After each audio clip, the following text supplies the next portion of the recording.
Hello, কেমন আছো সবাই? আমি পায়েল। আমার আরেকটা নতুন ভাগে তোমাদের সবাইকে স্বাগত জানাই। আজকে 28শে মে।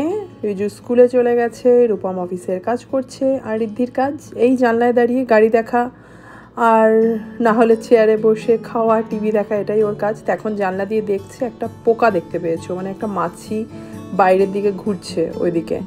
তো সেটাকে নিয়েও খুব ব্যস্ত, মাছিটাকে ধরবে কি করবে, ও খুব আনন্দ পাচ্ছে। তো আজকে বেশ অনেক কিছু কাজ আছে, তোমাদেরকে জানানো হয়নি। কালকে আমার ইনলজরা আর কি, ওরা কালকে আসছে এখানে, ফার্স্ট টাইম ওরা ইউএসএতে আসছে। তো আজকে ওদের ফ্লাইট ওখানকার রাত্রে, ইন্ডিয়া রাতে আর কি, আর কিছুক্ষণ পর ওদের ফ্লাইট দিল্লি থেকে। ওরা কালকে এখানে সকালের দিকে পৌঁছে যাবে নিউ ইয়র্কে, রূপম আনতে যাবে ওদেরকে নিউ ইয়র্কে। তো আজকে সেরকম কিছু রান্না করব না, আজকে ডিমের ঝোল ভাতই করব। এটা আজকের জন্য, প্লাস কালকেও আমার মানে লাঞ্চে হয়ে যাবে, কারণ রূপম সকাল সকাল বেরিয়ে যাবে, ও তো আর খাওয়ার ব্যাপার নেই। আর ওদের ফিরতে ফিরতে আমার মনে হয় বাড়িতে বিকেল হয়ে যাবে। ফ্লাইট 10:30টায় ল্যান্ড করবে, তারপরে সেখান থেকে ইমিগ্রেশন, লাগেজ নেওয়া, এসব করে আস্তে আস্তে তো বেশ কিছুই টাইম লাগবে। তো ওদের আস্তে আস্তে মনে হয় না 4:30-5টার করে এসে পৌঁছাবে। তো তখন এসে আর ভাত কি খাবে, একবারে রাত্রেবেলাতেই ভাত খাবে। কিন্তু কালকেই সব রান্না করব। আজকে এটা আজকের মতো করে অল্প কিছু রান্না করে নিচ্ছি, আর বাড়িতেও আরও তো কাজ থেকেই যায়, সেই কাজগুলো সেরে নেব। আর সাথে আছে রিদ্ধি, অবশ্যই তোমরা জানো তো ও কতটা কাজ করতে দেবে, সেটাই হচ্ছে সবথেকে বড় ব্যাপার। কিছু একটা কাজ নিয়ে বসলেই শুধু হলো, ওর মাঝখানে এসে ও কাজের আরও আমার 12টা বাজিয়ে রেখে দেয়।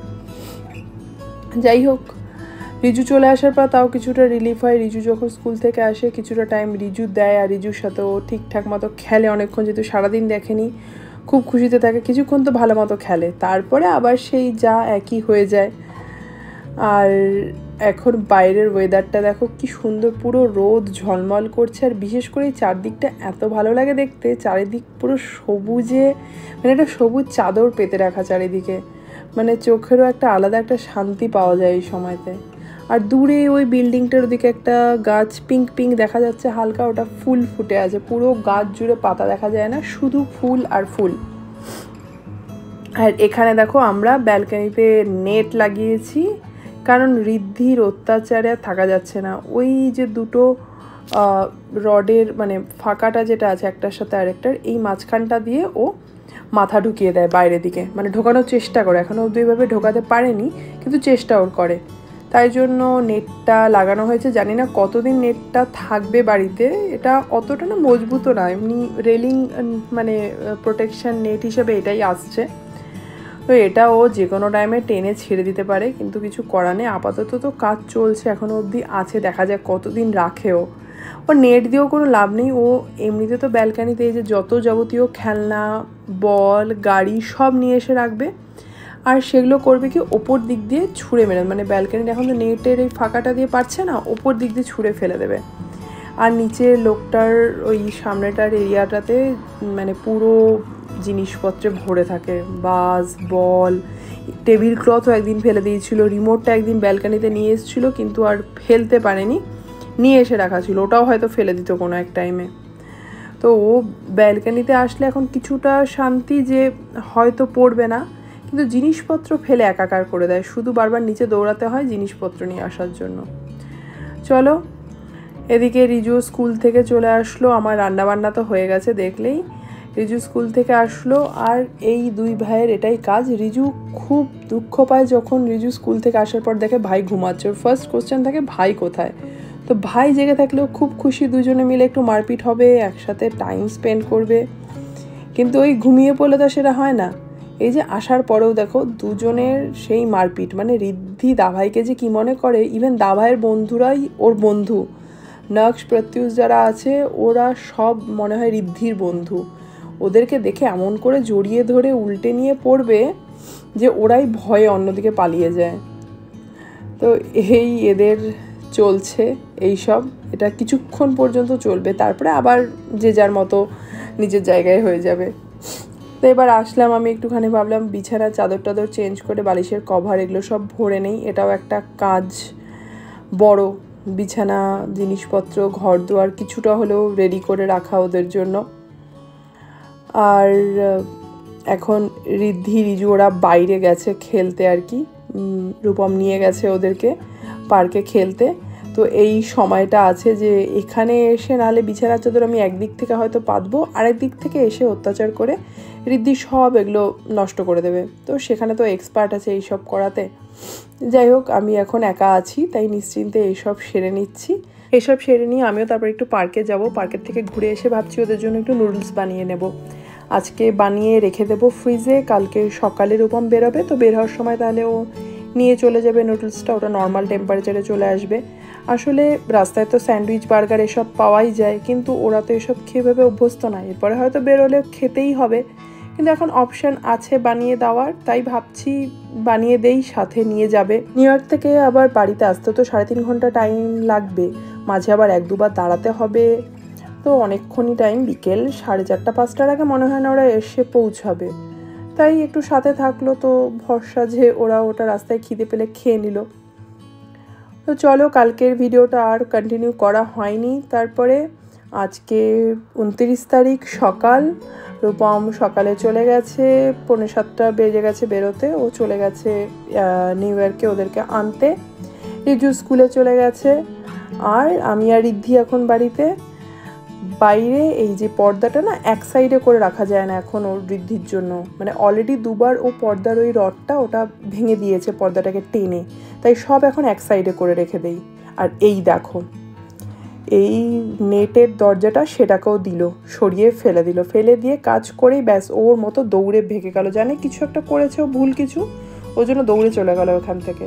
এটা আসলে একটু নড়বড়ে টাইপের হয়েই গেছে, কিন্তু তাও ঠিকঠাক মতনই ছিল, চলছিল। কিন্তু ঋদ্ধির অত্যাচারে তো সেটা ঠিক মতো থাকতে পারে না, সব জিনিসও কিছু না কিছু গড়বড় করেই রেখে দেয়। তো এখন এই বারবার এটা দরজা খুলতে বেরোতে এটা খুলে যাবে, কিছু করার নেই আর। তো চলো আমি কাজ শুরু করি, আজকে অনেক কিছু কাজ আছে, রান্নাটা মেন, রান্না অনেক কিছু করার আছে, ওসব করে রাখবো তো টাইম লাগবে। তো যাই গিয়ে রান্নাঘরে ঢুকি। তো আজকে রান্না করব আমি পমফ্রেট মাছ, গাটি কচু আর ডাল। পমফ্রেট মাছটা হচ্ছে, তোমাদের যারা আমার আগে একটা ভিডিও আছে চাইনিজ দোকানে, গুড ফরচুন নামে একটা চাইনিজ দোকান আছে এখানে, সেখান থেকে আমরা এখন মাছ আনি এই পমফ্রেটটা বিশেষ করে। তো খুব ভালো হয় পমফ্রেটটা, এত টেস্টি, আর সাইজটাও বেশ বড় হয়, তো খুব ভালো লাগে খেতে। তো এটা আমি সর্ষে দিয়ে রান্না করি, ওই সর্ষের জল আর কি, সর্ষেটাকে ছেঁকে তার জলটাকে দিয়ে সেটা দিয়ে রান্না করি, তাতে একটু গ্যাস এসব কম হয়, তাই জন্য ওইভাবেই করি, আর খেতেও বেশ ভালো লাগে। তো পমফ্রেটটা এখন লবণ হলুদ মাখিয়ে রেখে দিচ্ছি সাইডে। আর এখানে হচ্ছে করব গাটি কচু আলু দিয়ে চিংড়ি দিয়ে। গাটি কচুগুলোর সাইজগুলো দেখো কি বড়, ইন্ডিয়াতে মাও যখন এসেছিলো মানে বলতো যে এত বড় এখানে গাটি কচু পাওয়া যায়, ইন্ডিয়াতে আমাদের ওখানে এইরকম গাটি কচু পাওয়া যায় না, সাইজগুলো বেশ ছোট ছোট হয়। তো এখানে বেশ বড়, তো কাটতেও ভালো লাগে, মানে কেটে রান্না করতেও সেটাতে ভালো লাগে। এখানে গাটি কচুর জন্য আমি নিয়ে নিয়েছি টমেটো, আদা, কাঁচা লঙ্কা আর জিরে, এটার একটা পেস্ট বানিয়ে নেব। আর এদিকে চিংড়ি মাছগুলোকে ভেজে নিচ্ছি, আর গাটি কচুটাকেও আগের থেকে কেটে ডুমো ডুমো করে কেটে নিয়েছি, কেটে ওটাকে হালকা ভাপিয়ে নিয়েছি, যে অল্প মানে বেশ কিছুটা সেদ্ধ হয়ে যাওয়ার মতো, কারণ নাহলে তো সেদ্ধ হতে অনেকটা টাইম লাগবে, তাই ভাপিয়ে নিয়ে জলটাকে ফেলে ছেঁকে রেখে দিয়েছি। আর এদিকে আলুটাকেও ডুমো ডুমো করে কেটে নিয়েছি, তাতে গোটা গরম মশলা তার আগে তেলে ফোড়ন দিয়েছি, গোটা গরম মশলা, তেজপাতা আর অল্প জিরেও দিয়েছি। এবার আলুগুলো একটু কিছুটা ভেজে নেব, ভেজে নেওয়ার পরে তার মধ্যে যে ভাপিয়ে রাখা গাটি কচুটা যেটা আছে সেটাকে এর মধ্যে দিয়ে মিশিয়ে দেব। এর মধ্যে সামান্য লবণ আর হলুদ দিয়ে আমি কষাচ্ছি এখন। আর এইবার আলু আর গাটি কচুটাকে ঢেকে রেখে কিছুক্ষণ কষিয়ে নেব। এটা মোটামুটি ভালো মতো যখন কষে যাবে, তারপর এর মধ্যে যে মশলাটা আমি রেডি করেছি, ওই জিরে আর টমেটো, আদা, কাঁচা লঙ্কার, সেটা এর মধ্যে দিয়ে দেবো। দিয়ে এবার এটাকে ভালো মতো কষাতে হবে। এটা না খেতে খুব ভালো হয়, মানে আমার তো এটা এত ভালো লাগে খেতে, ইভেন রিজুও খুব পছন্দ করে গাটি কচু খেতে। অনেক সময় কী হয়, লঙ্কাটা যদি পেস্ট না করে চিড়ে দেই তো ঝালটা একটু কম হয়, লঙ্কাটা অনেক সময় পেস্ট করে দেওয়ার জন্য ঝালটা আবার বেশি হয়ে যায়, তখন আবার রিজু ঠিকমতো খেতে পারে না, কিন্তু খেতে চায়। তো ওর জন্য মনে আজকে আমার ছিল না, লঙ্কাটা আমি পেস্ট করে দিয়েছি, নাহলে ওর জন্য আমি জেনারেলি লঙ্কাটা চিড়ে দিই, তাহলে ঝালটা না অতটা বোঝা যায় না। এবার ভালো মতো মশলাটাকেও কষানো হয়ে গেছে। এবার এখানে আমি জল দিয়ে দিলাম কিছুটা। এবার আবার ঢেকে এটাকে ভালো মতো রান্না করে নেব। আর লাস্টে দিয়ে দিব একটু গরম মশলা। এটা তো জলটা টেনে যায়, এতটা গ্রেভি থাকবে না। আর কম গ্রেভি হলে কি হয়, জলটা এতটাই টেনে যায় যে একটুও গ্রেভি থাকে না।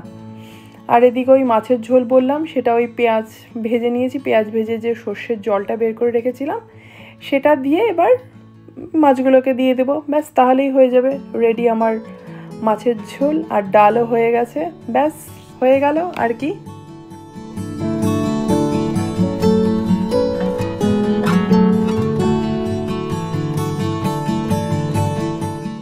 আর এদিকে দেখো ওরা পৌঁছে গেছে নিউ ইয়র্কে হুইল চেয়ারে। আসলে হুইল চেয়ার করে দেওয়া হয়েছে, হুইল চেয়ার করলেই সুবিধা। মা বাবারা যখন আসে তাদেরকে হুইল চেয়ার করে দিলে ওরাও নিশ্চিন্তে থাকে, ভেতরে এতটা হাঁটতে হয় না, ইমিগ্রেশন লাগেজ নেওয়া কোনো কিছুরই কোনো চিন্তা থাকে না, জাস্ট মানে আরামে চলে আসে, তাই জন্য হুইল চেয়ার করে দেওয়া হয়। আর এই যে এবার বাড়িতেও পৌঁছে গেছে, ওই যে ওরা আসছে আর রিজু নিজে চলে এসছে ওদেরকে ওয়েলকাম করার জন্য। সাথে ঋদ্ধিও গাড়ি দেখে ও এক্সাইটেড হয়ে গেছে, ব্যাস ওকে কোলে নিয়ে আমি নেমেছি, কিন্তু কোলে আরও থাকবে না, কোলের থেকে এবার নিচে নামবে। নিচে নেমে এবার যাবে, কারণ ও এতক্ষণ ধরে দেখেনি, বাবাও বাড়িতে নেই। ও মানে খুব মানে এক্সাইটেড হয়ে গেছে গাড়ি দেখে যে বাবা এসছে বাড়িতে।